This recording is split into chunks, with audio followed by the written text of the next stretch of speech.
আজকে আমি আমাদের মাননীয় প্রধান উপদেষ্টা প্রফেসর মোহাম্মদ ইউনূসকে উদ্দেশ্য করে কিছু বলতে আসছি। স্যার, আপনি আমাদের পরম শ্রদ্ধাভাজন। স্বাধীনতা যুদ্ধের পরে দেশের সবচেয়ে কঠিন একটা সময় আপনি এই দেশের হাল ধরছেন, কোটি কোটি বীর জনতার ইচ্ছাকে সম্মান জানায়। আপনার সাফল্য এই দেশের আপামর জনগণের সাফল্য। আমাদের প্রিয় মাতৃভূমি বাংলাদেশকে একটা স্বাধীন, সার্বভৌম এবং গণতান্ত্রিক রাষ্ট্র হিসেবে পুনঃপ্রতিষ্ঠিত করতে হলে আপনার সফল হওয়া ছাড়া আমাদের সামনে কিন্তু আর কোনো বিকল্প নাই স্যার। আমাদের পবিত্র অঙ্গীকার হচ্ছে আপনার সাফল্যে সর্বতোভাবে সহায়তা করা। আমি সম্প্রতি বলছি যে দেশে এখন যেহেতু কোনো বিরোধী দল নাই, সেহেতু আমরাই একটা গঠনমূলক বিরোধী দলের ভূমিকা পালন করার চেষ্টা করব, অনেকটা শ্যাডো ক্যাবিনেটের মতো। আমরা আপনার সরকারের ভালো কাজগুলির প্রশংসা যেমন করব, তেমনি ভুল ভ্রান্তিগুলো অকপটে তুলে ধরব। আশা করি আমাদের এই সমালোচনাকে ভুল না বুঝে ইতিবাচকভাবে নেবেন। এই কথাটা এইভাবে বলার দরকার ছিল না, কিন্তু বলতেছে এই কারণে যে দুঃখজনক হলেও সত্য, এই দেশে সমালোচনা সহ্য করার সংস্কৃতি এখনো তৈরি হয় নাই। আপনি এই ব্যাপারে পথ দেখাবেন বলে আশা করি। আজ আমাদের সাম্প্রতিক ইতিহাস থেকে কয়েকটা ঘটনার কথা উল্লেখ করব, যা আপনার আগামী দিনগুলোর জন্য প্রাসঙ্গিক। প্রথম ঘটনা হলো মুক্তিযুদ্ধের পরে শেখ মুজিবের দেশে প্রত্যাবর্তন। অবিভক্ত পাকিস্তানে বাংলাদেশের গণতান্ত্রিক সংগ্রামের নেতা ছিলেন শেখ মুজিব, এটা ইতিহাস স্বীকৃত। কিন্তু মুক্তিযুদ্ধের নায়ক কিন্তু তিনি ছিলেন না। যুদ্ধের 9 মাস দেশে যে বৈপ্লবিক পরিবর্তন হয়ে গেছে সে সম্পর্কে তার বিন্দু মাত্র কোনো ধারণা ছিল না। তিনি যে অবস্থায় দেশ ছেড়ে গেছিলেন, ফিরে আসার পরে বাংলাদেশ আর সেই দেশ ছিল না, কারণ তার মাঝখানে একটা মহান মুক্তিযুদ্ধ ঘটে গেছে। অনেক রক্ত, অনেক আত্মত্যাগ, অনেক যুদ্ধ, অনেক কষ্ট, অনেক বেদনা, দেশ ত্যাগ, এই সমস্ত কিছু এই সময়ের মধ্যে ঘটে গেছে। তিনি সে বিপ্লবকে ধারণ করতে পারেননি, শুনতেও চাননি কি হয়েছিল, কারা করছিল, কেন করছিল, কিভাবে হয়েছিল, শুনতে চাননি। কারণ তিনি বিপ্লবকে ধারণ করতে চাননি, কারণ তাতে তার ভূমিকা ছিল না। ফলে তিনি চড়ে বসছিলেন উল্টো রথে, এবং এই উল্টো রথে চড়ে বসাটাই এদেশের মানুষের জন্য এবং কি তার জন্য করুণ ফলাফল বয়ে আনছিল। আমরা সবাই জানি, এটা একটা কঠিন সত্য। আপনি স্যার কিছু মনে করেন না, এইটার সাথে আপনারও মিল আছে মুজিবের এই ঘটনার সাথে।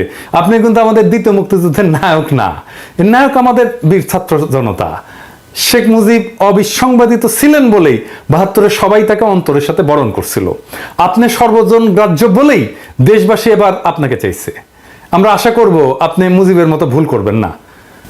আপনিও যখন বিপ্লব ঘটে আপনি দেশে নাই, আপনি প্যারিসে। আপনি আসছেন বিপ্লব বিজয়ের পরে। তাইলে আপনাকে এখন কি করতে হবে? আপনাকে করতে হবে আমাদের দ্বিতীয় স্বাধীনতার বৈপ্লবিক মর্ম আত্মস্থ করে পুরনো গুণে ধরা ব্যবস্থা ধ্বংসস্তূপের উপরে একটা প্রকৃত গণমুখী রাষ্ট্র ব্যবস্থা গঠনের দুরূহ কাজটার উদ্যোগ নেওয়া। এদেশের মানুষের উপরে বারে বারে চাপায় দেওয়া হয়েছে গণতন্ত্র, রাষ্ট্রবিনাশী স্বৈরশাসন এবং ফ্যাসিবাদ, যা কেবল জনগণের সকল অধিকার হরণ করে একটা প্রবল দুর্নীতিগ্রস্ত ব্যবস্থাই চালু করেনি, তা এদেশের স্বাধীনতা, সার্বভৌমত্ব, আঞ্চলিক অখণ্ডতা বিপন্ন করছে।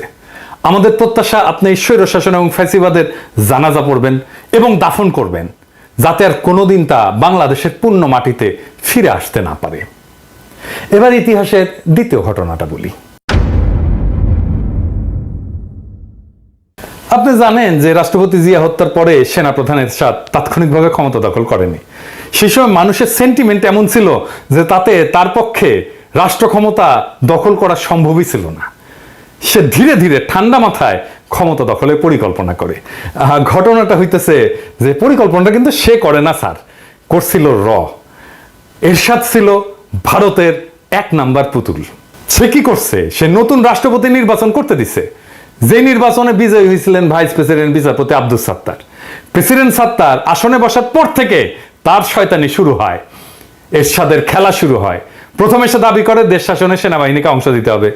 সে প্রস্তাব করে দেশ পরিচালনার জন্য একটা জাতীয় নিরাপত্তা কাউন্সিল গঠন, যার প্রকৃত নেতৃত্ব থাকবে তার হাতে। সে প্রেসিডেন্ট সাত্তারের মন্ত্রীদের কাউকে কাউকে হাত কইরে নেয়, সরকারের ভেতরে বিভাজনের চেষ্টা করে এবং সফল হয়। কাকে হাত করছিল সে? হাত করছিল স্বরাষ্ট্রমন্ত্রী ডাক্তার আব্দুল মতিনকে, এবং পরে কিন্তু মতিন এরশাদের দলে যে জয়েন করে।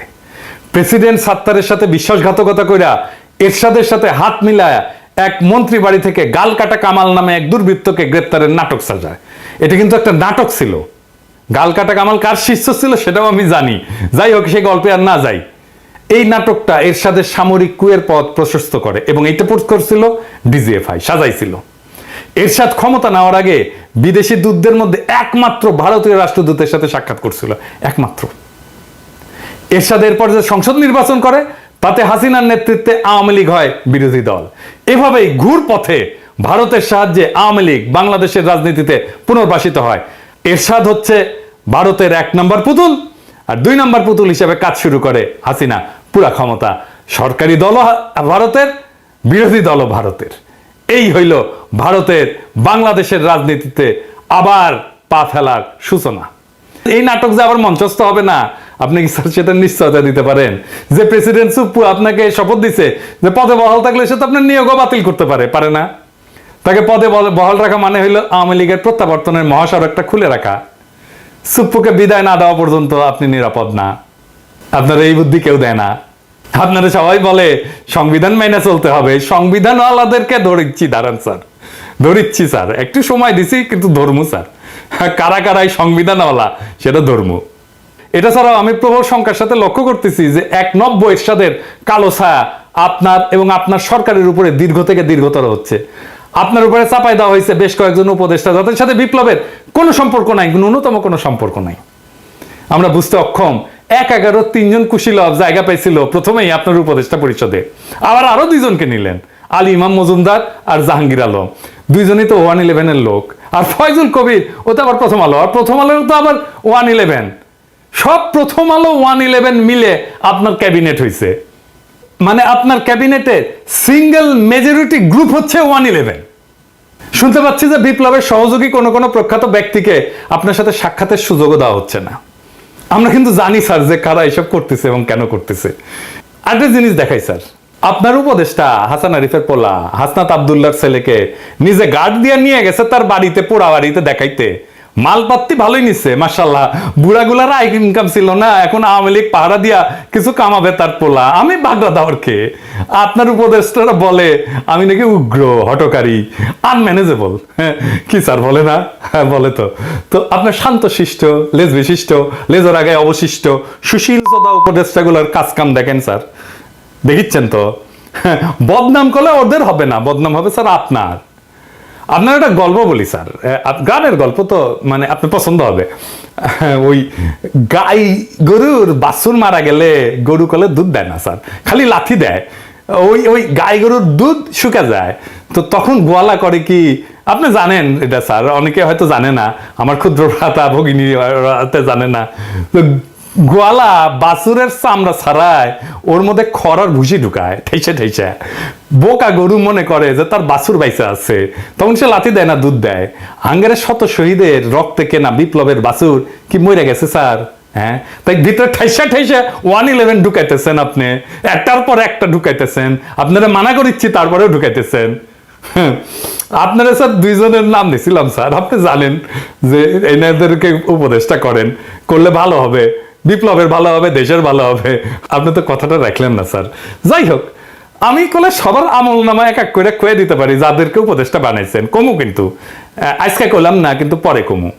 ইন্ডিয়া গলে ভালো করে জানে যে 1981 সালের মতো এইবারও আওয়ামী লীগকে সোজা পথে ক্ষমতায় আনা সম্ভব না।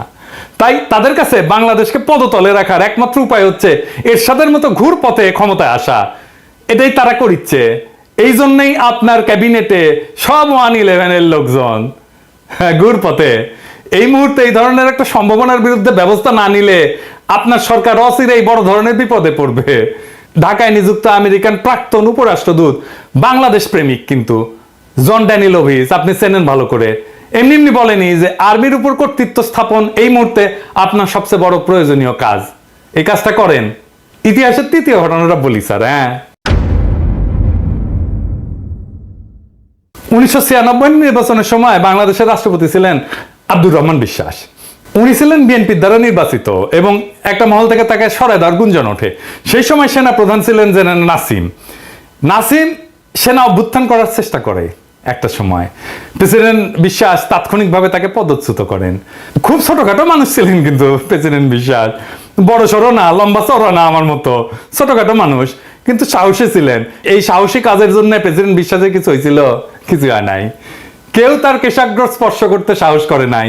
আপনাকে এই ঘটনা স্মরণ করে দেওয়া প্রয়োজন মনে করতেছি, আপনি বুঝেন আমি কেন এটা বললাম আর কি।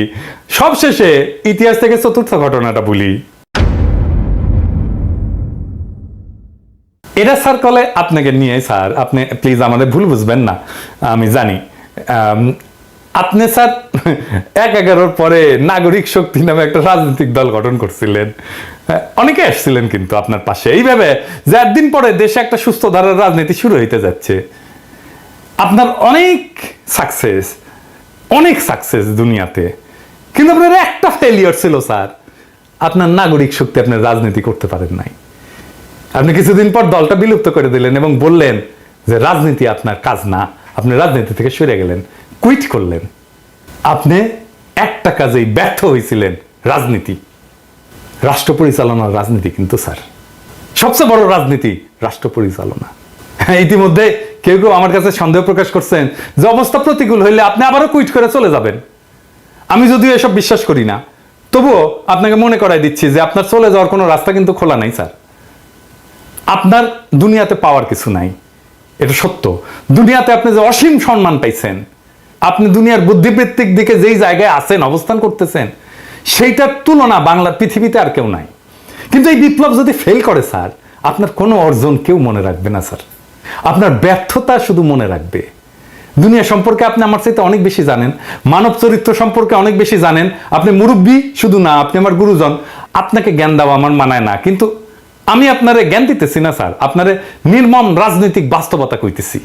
আপনার পরম শুভাকাঙ্ক্ষীর মধ্যে পিনাকি এই রাজনীতির পঙ্কিল জটিল পথে দীর্ঘদিন হাঁটছে।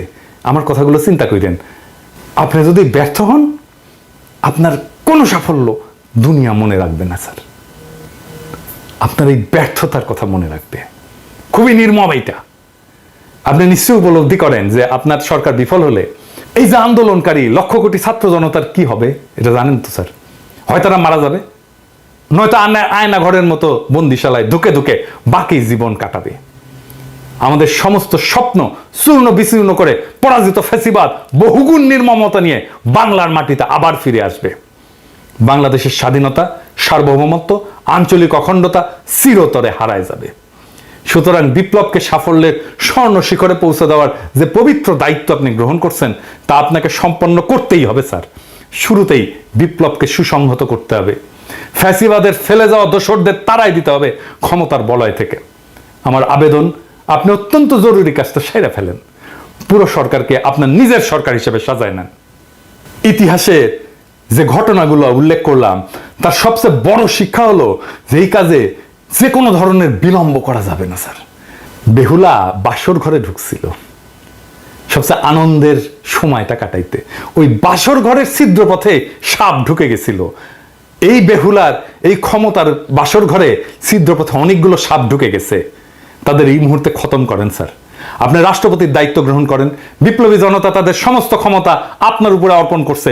বিপ্লব সংবিধান স্যার, আপনাকে সংবিধানের পথে যারা হাঁটাচ্ছে তারা বিপ্লবের শত্রু।